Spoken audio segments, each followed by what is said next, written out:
Kaya pala binabalik ni Inday, no? Yung ano, yung impeachment para kay PBBM kasi dati na po 'yan, 'di ba?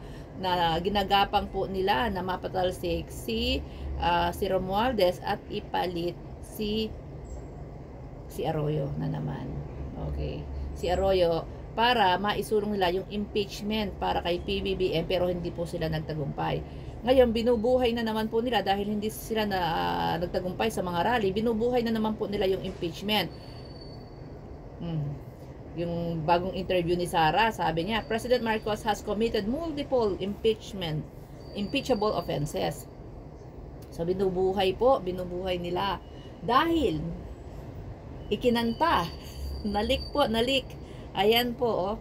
Sama-sama ang mga mayors at councilors, okay? Sama-sama po ang mga mayor at councilor dyan sa may Quezon City, okay? Nagpatawag ng malaking meeting ang mga DDS sa Quezon City Sports Club noong Sunday. Galing po yan, confirm kay Ramon Tulfo. Ang mga dumalo ay mga former mayors, councilors at iba pa. At ang agenda po nila ay kumbinsihin po ang kanilang mga kongresista, mga congressman, na palitan na si Bogie D ang kasalukuyang House Speaker po. At ang ipalit na naman is si Gloria Macapagal Arroyo bilang House Speaker. Gaya po na sinabi ko, dati, di ba, yung unang-una pa, yung kay Pantaleon Alvarez, si Inday Sara, mayor pa siya noon, pero ang tatay niya ay presidente, ginapang niya po talaga ang mga kongresista. Anyway, takot naman ang mga yan sa mga Duterte. Before, napalitan po si Pantaleon Alvarez, nakaupo si Gloria Arroyo. Noong naging presidente si PBBM, speaker po si Romualdez, pilit nilang ginagapang ang pagka-speaker at gustong palitan nga itong si Romualdez ni Arroyo. Siyempre, pag napalitan ni Arroyo si Romualdez, that time is kontrolado niya po ang mga kongresista, pwedeng possible na maisulong ang impeachment. So ngayon, binubuhay na naman po nila ang impeachment.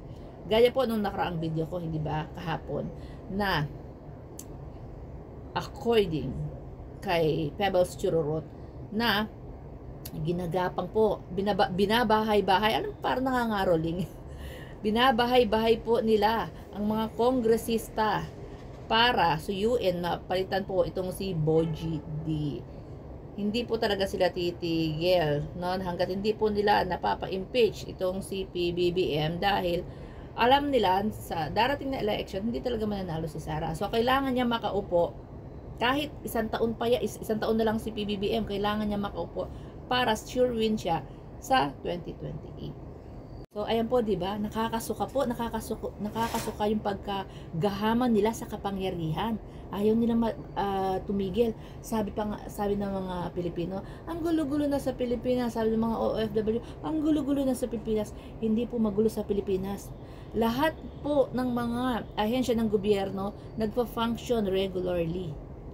Regular po sila nagpa-function, walang problema, walang nagsasara, walang tumitigil. Ang magulo po ang mga politiko.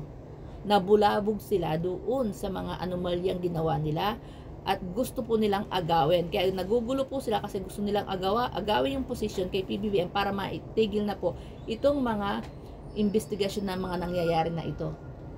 Dahil halos kaalyado nila ang sangkot.